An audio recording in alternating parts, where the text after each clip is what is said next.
नमस्कार, स्वराज एक्सप्रेस में आप सभी का बहुत स्वागत है। मैं हूं आपके साथ प्रियंका गुप्ता। बुलेटिन की शुरुआत करते हैं बड़ी खबर के साथ, जो कि राजधानी भोपाल से मिल रही है। एमपी विधानसभा के बजट सत्र का चौथा दिन आज है, तो अप्रैल से जुलाई 2024 तक के लिए लेखानुदान पेश करेगी सरकार। सरकार को घेरने के लिए विपक्ष के दिखेंगे आक्रामक तेवर। 2 दिन की छुट्टी के बाद फिर शुरू होगी कार्यवाही। 11 बजे से शुरू होगी विधानसभा की कार्यवाही। तो मोहन यादव सरकार आज विधानसभा में वर्ष 2024 के लिए लेखानुदान प्रस्तुत करेगी। इसके माध्यम से विभागों को अप्रैल से जुलाई 2024 तक विभिन्न योजनाओं में राशि व्यय करने के लिए आवंटित की जाएगी। सरकार लोकसभा चुनाव के बाद जुलाई में पूर्ण बजट प्रस्तुत करेगी।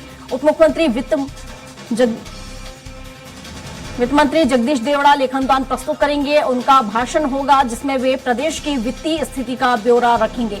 तो अभी तक अर्जित सफलताओं का उल्लेख करते हुए सरकार की प्राथमिकताएं बताएंगे और मोटे अनाज की खेती को प्रोत्साहित करने के लिए रानी दुर्गावती श्री अन्न प्रोत्साहन योजना अंतर्गत प्रति क्विंटल दी जाने वाली प्रोत्साहन राशि के लिए प्रावधान किया जाएगा। तो 3 वर्षों के लिए 105 करोड़ रुपए की स्वीकृति सरकार ने दे दी है। प्रदेश में अधोसंरचना विकास के लिए 7 एक्सप्रेस वे बनाए जा रहे हैं। इसके लिए लेखानुदान में अंशदान रखा जाएगा। लाडली बहना को प्रतिमाह दी जाने वाली 1250 रुपए की राशि के हिसाब से 4 माह का आवंटन महिला एवं बाल विकास विभाग को दिया जाएगा। किसानों को बिना ब्याज के ऋण उपलब्ध कराने के लिए सहकारिता विभाग को ब्याज अनुदान योजना में राशि मिलेगी। अनुसूचित जाति, जनजाति, अन्य पिछड़ा वर्ग के विद्यार्थियों की छात्रवृत्ति और मेधावी विद्यार्थियों की योजना के लिए राशि निर्धारण की जाएगी।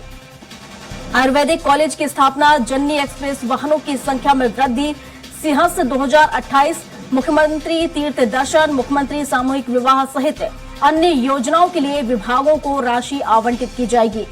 इसके अलावा केन बेतवा लिंक परियोजना के लिए भारत सरकार ने अंतरिम बजट में 3,500 करोड़ रुपए का प्रावधान रखा है।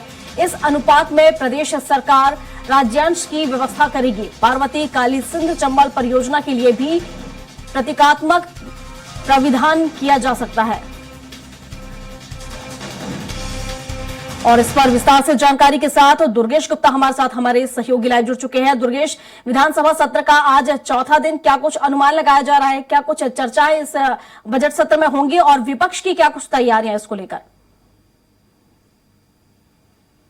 प्रियंका, आज विधानसभा सत्र का चौथा दिन है और यह चौथा दिन काफी अहम दिन है, क्योंकि मध्य प्रदेश की तमाम जनता के लिए आज का दिन बड़ा खास दिन है। क्योंकि आज मौजूदा सरकार मध्य प्रदेश की जनता के लिए, उनकी योजनाओं के लिए, उनके हितों से जुड़े हुए कार्यों के लिए आज बजट पेश करेगी। और यह बजट प्रदेश के डिप्टी सीएम और वित्त मंत्री जगदीश देवड़ा पेश करेंगे। और इस दौरान पर अगर बात की जाए तो मौजूदा सरकार ने मध्य प्रदेश के सभी वर्गों को ध्यान में रखते हुए बजट की जो रूपरेखा बनाई हुई है। अगर बात करें तो महिलाओं से लेकर, किसानों से लेकर, युवा वर्ग से लेकर तमाम वर्गों के लिए इस बजट में योजना है। अगर बात की जाए तो महिला के सशक्तिकरण, महिलाओं के सशक्तिकरण को ध्यान में रखते हुए महिलाओं के लिए लाडली बहना योजना के तहत की जो राशि है वह भी आवंटित की जाएगी। और इसी के साथ में लाडली बहनों को शहरी क्षेत्र में आवास उपलब्ध कराए जाने के लिए भी इस बजट में प्रावधान रहेगा। उसके अलावा बात की जाए किसानों के लिए, तो किसानों के लिए मोटे अनाज की पैदावार करने पर उसको सब्सिडी मुहैया करवाने के लिए और तमाम सुविधाएं उपलब्ध करवाने की योजना इस बजट में प्रावधान रहेगा। वहीं अगर बात की जाए युवाओं के लिए, तो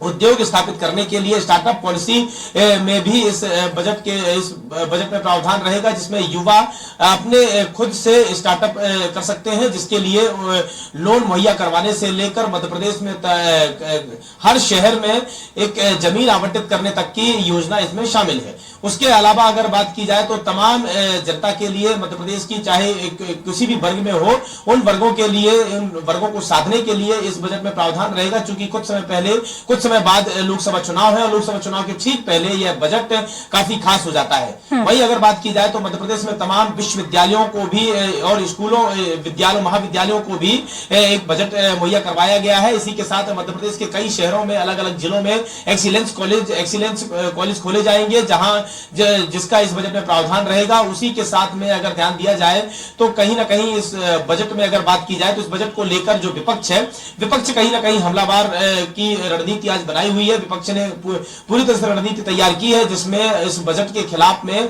मौजूदा सरकार के पास में पैसा नहीं होने को लेकर भी इसमें रणनीति बनाई हुई है। तो आज कहीं ना कहीं सदन में जोरदार हंगामा भी देखने को मिल सकता है विपक्ष के द्वारा। जी बिल्कुल दुर्गेश, और जिस तरीके से हम देखें अभी 1-2 दिन पहले ही जीतू पटवारी ने भी लाडली बहना को लेकर सवाल खड़े किए हैं, तो क्या लाडली बहना का मुद्दा भी सदन में उठाया जा सकता है?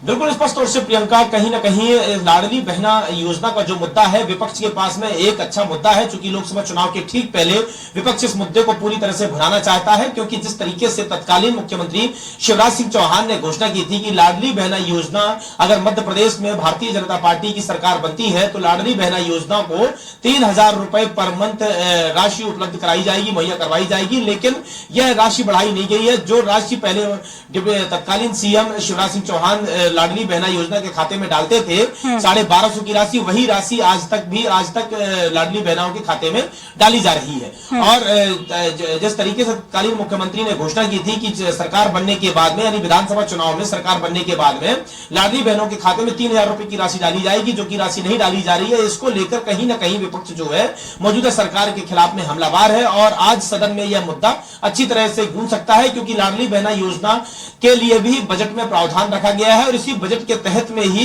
विपक्ष आज लाडली बहना योजनाओं को लेकर कहीं ना कहीं सदन में हंगामा खड़ा करेगा, क्योंकि राशि बढ़ाने को लेकर बार बार मांग करेगा। जी बिल्कुल दुर्गेश, हालांकि जिस तरीके से अगर हम बात करें केन बेतवा लिंक परियोजना की, हालांकि देखा जाए तो इसे केंद्र सरकार की तरफ से जो अंतरिम बजट पेश किया गया उसमें भी शामिल किया गया है और आज इसमें भी इसे शामिल किया जाएगा, इसके लिए भी राज्यांश दिया जाएगा। बिल्कुल स्पष्ट तौर से जो योजनाएं हैं केंद्र लिंक और इन योजनाओं की केन लिंक जो योजना है इसके तहत में केंद्र की तरफ से जो सहायता की जा रही है स्टेट की, उसमें राज्य की तरफ से भी अंशदान दिया जा रहा है। इसी के साथ में मध्य प्रदेश में तमाम सड़कों की कनेक्टिविटी बढ़ाने को लेकर भी आज बजट में प्रावधान रहेगा।